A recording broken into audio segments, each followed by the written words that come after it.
Goh, thank you for coming to join our channel today. My pleasure. Mr. Goh is one of our very early days agency photographer who started in Reuters, 1986. Yeah.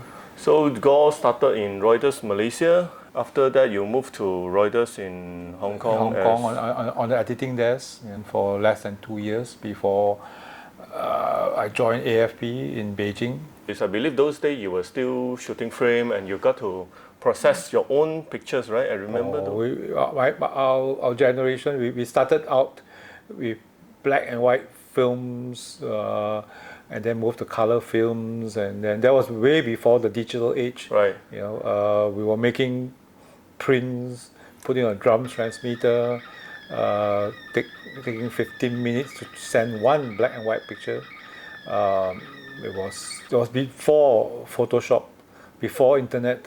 And those days you will have to carry your enlarger, a typewriter, so you can print out a picture, everything, AR, chemical, develop your own negative, then print it out. Average check-in luggage on any flight is 100 kg. Yeah. I remember in those days, like this hotel room, practically destroy the bathrooms in all the hotel rooms, because by the time we finish with assignments, our chemicals were stained. We duct tape everything to get it to be turned into a dark room. How do you transmit at that time? Well, just through any phone lines. Basically, it's analog. All the way to Hong Kong. But like I said, in those days, it was pre-Photoshop. Your picture will be perfectly no dust, no nothing, because everything appears the other side if you're not careful. Right. Yeah. And how many pictures that you normally move? We have a saying then, one best. That's all you have time for. I mean, unless it's a major big story, right? But for daily stuff, one picture a day will be like Let's really say, good. What if a state visit? How many pictures that you're probably going to send? The most 3 or 4, at the very most. Unless it's U.S. presidential visit, yeah. But if not, that means 1 or 2. You know. In those days, I said, the one roll of film only shoots 36 frames. Right. That's all. Yeah. And you won't shoot much more than that. Yeah. It's just they can't. In those days, we shoot for newspapers, right? So newspaper can basically just use one picture at the most.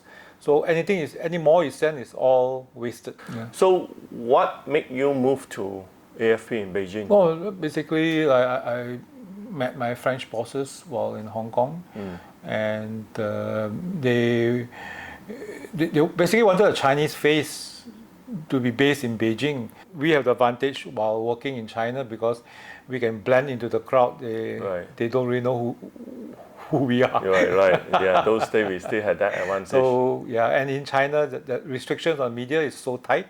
We need permission even to take pictures on the streets.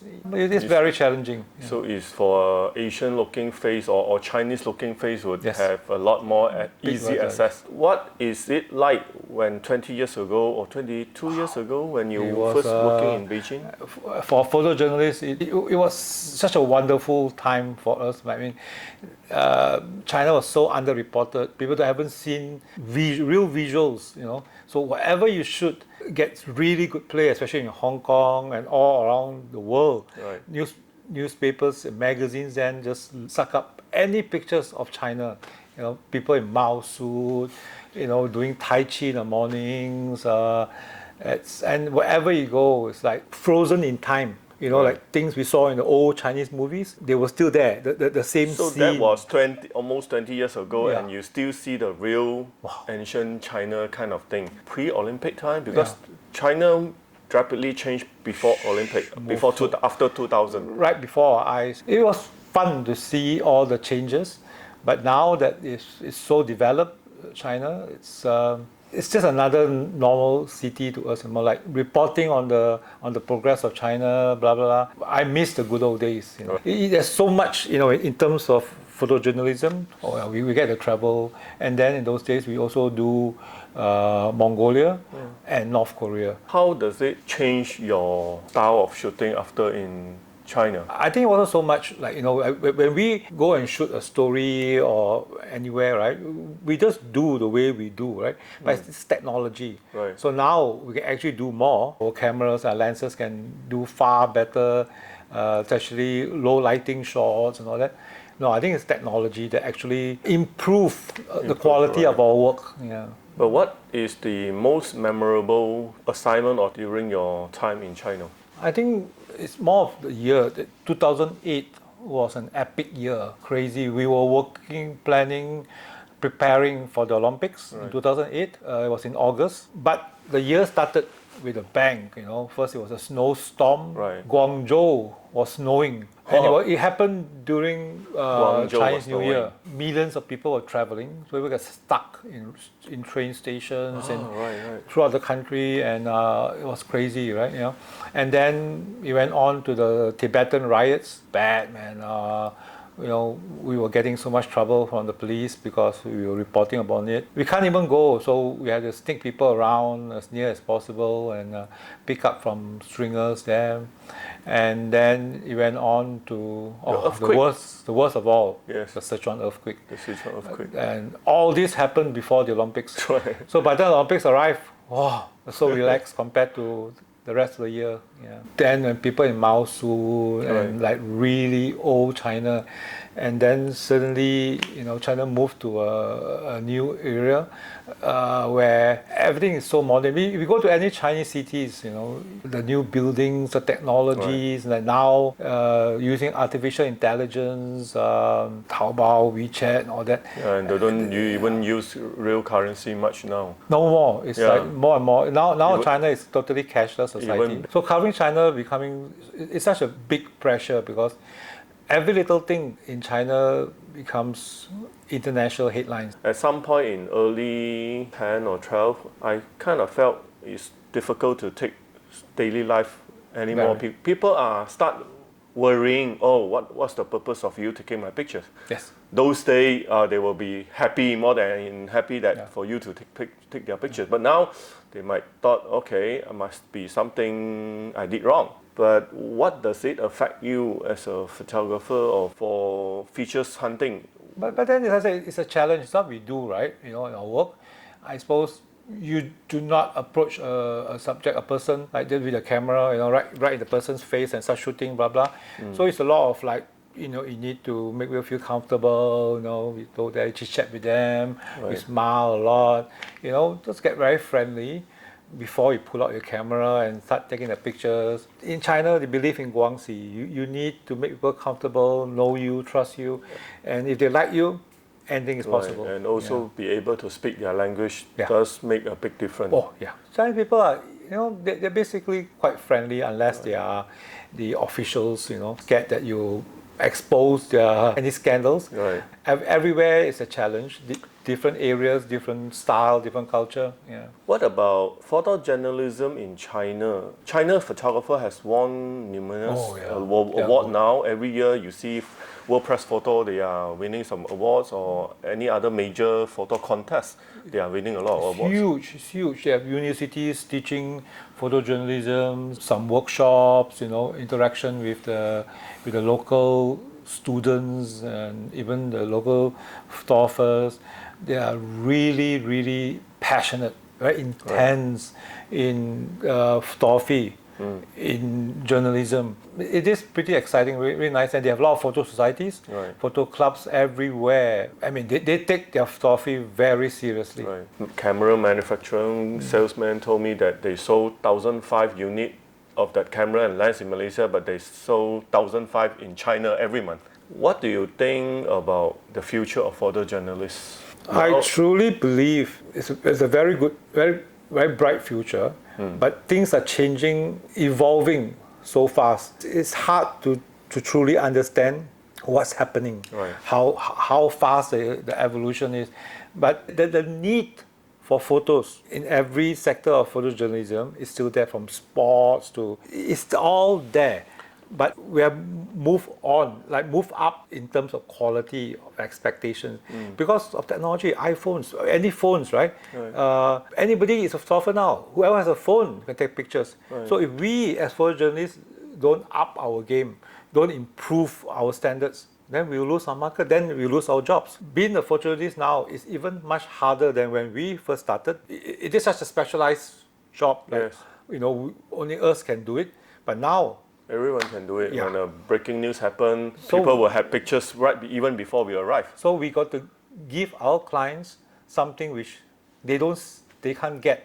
The quality of our pictures have to reach a certain level. All of us as photojournalists, we don't want to be doing the same pictures or the same type of pictures day in, day out, right? Yes. To able to move on to a different level, it is a challenge. It is exciting. So you think no matter how photograph will still remain, it won't just face off like that, right? There's no way. Everything needs visuals, Right. in every part of life. We freeze time. Right. We capture that Decisive moment, moment. and that moment can never be replaced. Photojournalism will always be there, but I think it's our job to make sure, making our quality so much more higher that it remains, it lives through the times. But do you think is there still rooms or futures for newcomers to be, if they want to be a photographer, photojournalist? A lot of people tend to think, oh, now I want to be an Instagrammer. I can be a photographer because I can shoot pictures. Not like those days you buy a FM2,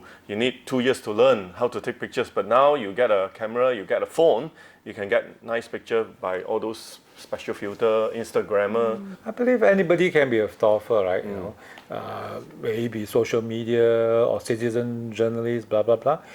But everybody have to create their own niche. I mean, as photojournalists, we live by a set of rules, certain ethics, right? Yes. I really believe they're good photographers, but they may be more creative. It's a whole different set of rules. So for us as photojournalists, if we maintain our objectivity, our quality, it's a different ball game. For young generations, my children or what, like I say, I will not stop them so-called playing with their phones, because nowadays even us, right? Everything we need our phones for everything. How the new generation will start out in photojournalism, I really don't know, because it's back in our days, right? Like I said, we have our FM2s and we go out, we work for a newspaper or we freelance, whatever. But nowadays, I don't think that works anymore. Right. Yes. Right? So they have to find their own ways of maybe be a YouTuber, or honestly, I'm not very sure how you're going to be a photojournalist now. Yes. After Malaysia, Hong Kong, China, and now Indonesia, what do you think is difficult for you as a photojournalist? Is it getting older, or you think differently? Will you say, if you're going to shoot the same assignment 20 years ago, now, will you do the same? No. Will you shoot the same way? What we do is it's like living art, right? I mean, you can go back to a same place different times, but you will come up with different pictures. Nowhere is the same. Story changes, and the way we see things changes too. Yes. Boring story in the world, but if you want to make a picture, you find a way. You find a picture. It could be a boring handshake. You maybe find a funny expression on the guy's face, whatever. But like I said, it's a challenge. If it's so easy, then why do they need us to do it? Right? See, you've been managing so many freelancer photographers in China and even now in Indonesia. Photo hobbyists and enthusiasts, they think, oh, I know photography, I can shoot. Okay, but photojournalism is about knowing the story and shoot it right, tell the story. I'm sure you face a lot of time when stringer or photographer sending picture without telling the story. If you want to submit your pictures, say to AFP or to any agencies, I say you got to tell the story, right? And I'd rather you tell me the story. You send me the pictures and you tell me the story. If I like it, I use it. If not, then sorry, But okay, I can show you. I can tell you the basics on what we need, why, where, who, what. But you are you are the one who are on site. It's an art. Yes. It's also an art, right? You got to show me passion. Right. The way that you want to tell the story. It's your story, right? And I will never tell photographer, like for instance, back in China those days, right? I mean, they're totally unexposed to the foreign media. So they ask me what I need. They want me to tell them what pictures exactly that I wanted to shoot. In that case, I might as well go and shoot it myself. If I like it, I'll tell you I like it. If I don't like it, well, I will tell you politely I don't like it. There's no right and wrong. Sorry, I don't know your story. You show me your pictures and that's your story. What about caption? You think caption is very important to photojournalists and photographers? Just the basic where, when, what, why, who. Yeah. A photo tells 1,000 words. Right. So to be able to give basic information is yes, also very important. that's all you need. If your picture don't tell the story, then something is wrong. Yes. Well, thank you for a chance for me to tell my story. Okay, thank you very much. Thank you.